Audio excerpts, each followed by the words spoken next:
ہم کو اپنی طلب سے سوا چاہیے، آپ جیسے ہیں ویسی عطا چاہیے۔ قربان جاؤں حضرت حضور نبی کریم علیہ السلام کی عطاؤں پہ کہ بھر کے جھولی میری میری سرکار نے مسکرا کے کہا اور کیا چاہیے۔ بس حضرت جی دعا کریا کرو کہ اللہ ہمیں اپنا اور اپنے محبوب کا ہی منگتا رکھے، اللہ کسی کا محتاج نہ کرے۔ اور حضرت جی مانگا کرو، خوب مانگا کرو، خوب مانگا کرو، اللہ بہت عطا فرماتے ہیں۔ حضور نبی کریم علیہ السلام رحمت للعالمین حضرت بہت زیادہ عطا، اللہ کی عطا میں سے بہت زیادہ عطا فرماتے ہیں۔ بس دعا کرو ہمارے معاملے سیدھے ہو جائیں، بس خرابی یہ ہے کہ ہمارے معاملے سیدھے نہیں ہیں۔ اگر حضور نبی علیہ السلام کی عطا چاہیے تو پھر سود چھوڑنا پڑے گا، پھر سود چھوڑنا پڑے گا۔ اگر حضور نبی علیہ السلام کی عطا چاہیے پھر حرام سے بچنا پڑے گا، پھر حضور عطا ہی نہیں فرمائیں گے، حضور بے نیازیاں عطا کر دیں گے۔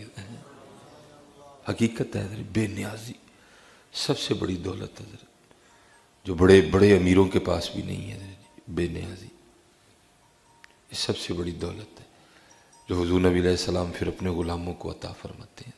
بہت بڑی دولت ہے حضرت، جس کو عطا ہو گئی اس کی جیب میں 1 روپیہ نہیں ہے لیکن پھر بھی وہ بادشاہ ہے حضرت، جس کو بے نیازی عطا ہوئی۔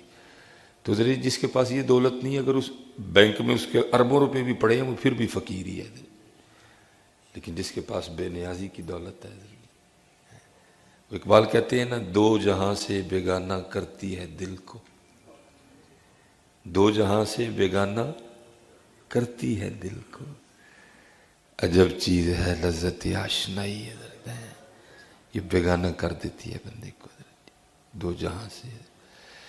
یہ حضرت سیدنا سالم رضی اللہ تعالیٰ، اور مانگا کرو حضرت جی بے نیازی اللہ کی بات، حضرت سیدنا سالم رضی اللہ تعالیٰ، اور یہ فقیر لوگ تھے حضرت جی، جو آج ہمارے پاس ہے ان لوگوں کے پاس نہیں تھا۔ یہ تو پہلی بات تو ہوتا کچھ نہیں تھا، اگر آ جاتا تھا تو پھر یہ رہنے نہیں دیتے تھے، جتنی دیر تک یہ بانٹ نہیں لیتے تھے ان کو کہاں سکون آتا تھا حضرت۔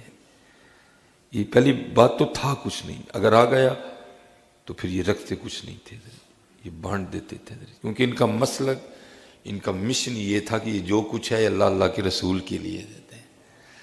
تو حضرت سیدنا سالم رضی اللہ تعالیٰ عنہ لکھا کہ آپ طواف بیت اللہ میں مشغول تھے۔ اب تو حضرت جی ہم اگر چلی بھی جائیں تو ہمارا تو سارا کچھ ہی سیلفیوں کی نظر ہو جاتا ہے، ہر طواف پہ تو ہم نے سیلفی لینی ہوتی ہے، ہم طواف کہاں کرتے ہیں حضرت جی، ہمارا تو عمرہ بھی سیلفیوں کی نظر، ہمارا تو جناب وہ صفا مروہ پہ سعی بھی سیلفیوں کی نظر ہے، ہم تو اب سیلفی کے بغیر ایک پاؤں نہیں چلتے حضرت جی، ایسی بیماری لگ گئی ہے حضرت جی۔ لیکن قربان جاؤں ان کے طواف کا کیا کہنا حضرت جی، ہر پھیرے میں عشق تھا، ہر چکر میں محبتیں تھیں حضرت جی۔ اب تو ہر چکر میں سیلفی ہے حضرت، اتھے سیلفی، مقام ابراہیم تے سیلفی ہیں، سیلفی سیلفی سیلفی، لیکن وہاں ایسا کچھ نہیں تھا حضرت۔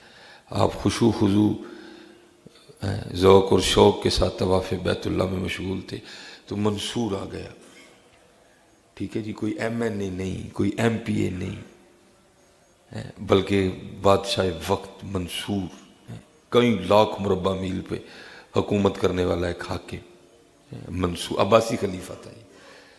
تو وہاں بھی وہی ہوا حضرت جی، پروٹوکول، وہ لوگوں نے کیا کیا، طواف ترک کر کے نا بادشاہ وقت کو پروٹوکول دیا حضرت جی، لیکن حضرت جی وہ کہتے ہیں نا، تھوکتے نہیں وہ تخت سکندری پہ، بستر لگا ہوا کا جن کا تیری گلی، ان کو کیا لگی حضرت، ان کا ایک ہی مشن ہے، انہیں جانا انہیں مانا، نہ رکھا غیر سے کام ہے۔ بابا جی خادم حسین ہے تو شیر اعلیٰ حضرت کا، لیکن میرے خیال میں اب جب تک یہ رہے گا یہ پڑا بابا جی کے نام سے جائے گا، ہے یہ شیر امام اہل سنت، لیکن بابا جی نے اس شیر کو نیا رنگ دے دیا ہے، اس شیر کو اہل سنت کی پہچان بنا دیا ہے، انہیں جانا انہیں مانا، نہ رکھا غیر سے کام، للہ الحمد میں دنیا سے مسلمان گیا، میں حضرت اس دن ایک پروگرام میں تھا تو وہاں ایک نعت خانہ یہ کلام پڑھ رہا تھا، ان کا منگتا ہوں جو منگتا ہونے نہیں دیتے. مجھے ڈر پیا لگے حضرت جی، میرا دل کرے میں سٹیج تو تھلے اتر جا. اسی کتوں اینے جو گے حضرت جی، ہم تو دنیا داروں کے منگتے ہیں حضرت جی، ہم دنیا داروں کے منگتے ہیں، ہم ان کے منگتے نہیں ہیں. اگر ان کے منگتے ہوتے تو پھر آپ سے پیسے کیوں مانگتے ہیں حضرت جی؟ ہم تو تقریر کرنے آنے سے پہلے بھی کہتے ہیں اتنے لاؤں گا، اور لوگوں کو سناتے ہیں ہم کیا ہیں، ان کا منگتا ہوں میں. مجھے ڈر لگے حضرت کہ کہیں سارا سٹیج ہی اللہ کی گرفت میں نہ آ جائے. اتنا بڑا جھوٹ ہے. بس چپ کر کے حضرت جی میں چادر اتنے لے کے بہ کے معافی منگتا رہا. جملہ بڑا سونا ہے لیکن ہمیں سجتا نہیں. تو پھر اگر یہ جملہ پڑھنا ہے تو پھر اس پہ ہم پورے بھی اترے ہیں حضرت کہ اگر دعویٰ جو کر دیا جی میں ان کا منگتا ہوں تو پھر آپ سے ڈیمانڈیں کیوں ہیں ہماری؟ پھر حضرت جی پھر آپ سے ہم کیوں مانگتے ہیں؟ بس دعا کرو اللہ سانو معافی دے دے.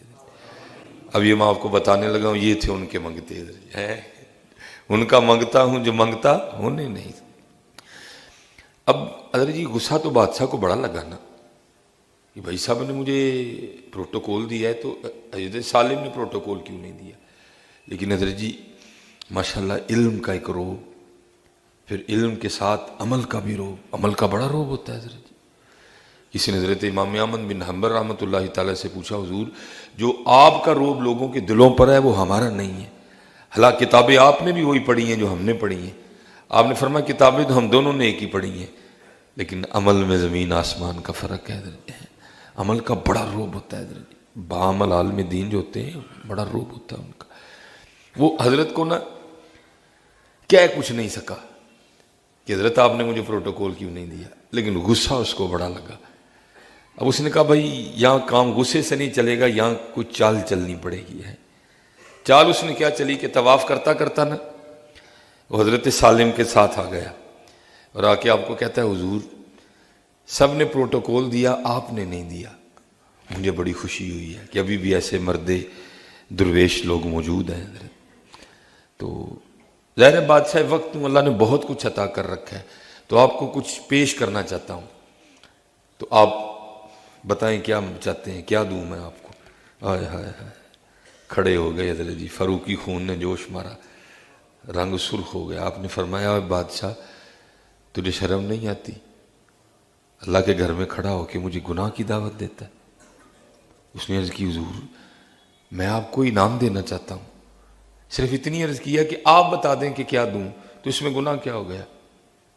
آپ نے فرمایا اس سے بڑا گناہ اور کون سا ہے کہ کھڑا میں اس کے گھر میں اور بتاؤں تجھے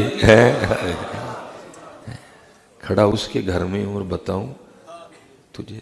اسی لیے حضرت یہ جو فقیر لوگ یہ نماز میں کھڑے ہو جاتے ہیں علماء نے اس لیے منع کیا ان کو نہ دو کچھ بھی.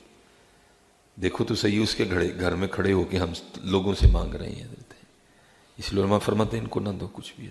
اگر مسجد سے باہر چلے جائیں تو پھر بات علیحدہ. ایک اللہ کے گھر میں کھڑے ہو کے بھی پھر لوگوں سے مانگنا حضرت جی. وہ آپ نے پھر طواف شروع کر دیا. بات تو ٹھیک تھی نا، اعتراض تو ہو نہیں سکتا تھا. اس نے بھی طواف شروع کر دیا لیکن طواف اس نے نہیں کیا. اندر وہ کیڑا موجود تھا ابھی بھی ہے، اندر وہ کیڑا ابھی بھی موجود تھا حضرت. حضرت طواف کر کے چکر ساتھ پورے کیے، مقام ابراہیم پہ آ کے آپ نے 2 نفل پڑھے، آب زمزم پیا پیٹ بھر کے، آپ تشریف لے گئے باہر. اب یہ منصور بھی پیچھے چل پڑا. جب حضرت حدود حدم سے باہر نکل گئے نا اس نے پھر آپ کا ہاتھ پکڑ دیا اور عرض کرتا ہے حضرت واقعی غلطی ہوئی معاف کر دو. تو آپ نے فرمایا معاف کیا. عرض کرتا ہے حضور اب تو مسجد سے باہر ہے نا تو ابھی کچھ مانگ لیں. آپ نے فرمایا اچھا پھر تو ہی بتا کیا مانگوں، دین مانگوں کہ دنیا مانگوں؟ اور عرض کرتا ہے حضرت دنیا تو اللہ نے مجھے بڑی عطا کر رکھی ہے، تو اللہ نے آپ کو دین عطا فرمایا ہے تو آپ دین کے بادشاہ ہیں، تو وہاں تو ہم آپ کے حاجت مند ہیں، وہاں تو ہم آپ سے سوال کریں گے. اللہ نے مجھے کیونکہ دنیا دی ہے اس لیے آپ دنیا میں سے کچھ مانگیں. اللہ حضرت سالم رضی اللہ تعالیٰ عنہ رو پڑے، آنکھوں میں آنسو اتر آئے. آپ نے فرمایا اوے بادشاہ جس رب نے دنیا بنائی ہے میں نے کبھی اس سے نہیں مانگی، تجھ سے کس طرح مانگ لوں؟ یہ بے نیازی ہے حضرت، بہت بڑی دولت ہے حضرت. جس کو پیسے کی لت لگ گئی حضرت ساری دنیا کا پیسہ لا کے دے دو، کیا اس کا پیٹ بھر جائے گا؟ اس کا نہیں بھرے گا.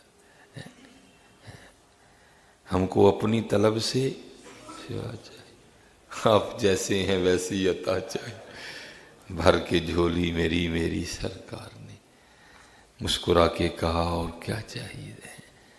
دعا کرو اللہ ہم پہ رحم فرما دے، ہمارے معاملے سنور جائیں۔ دو جہاں سے بیگانہ کرتی ہے دل کو، عجب چیز ہے لذت آشنائی۔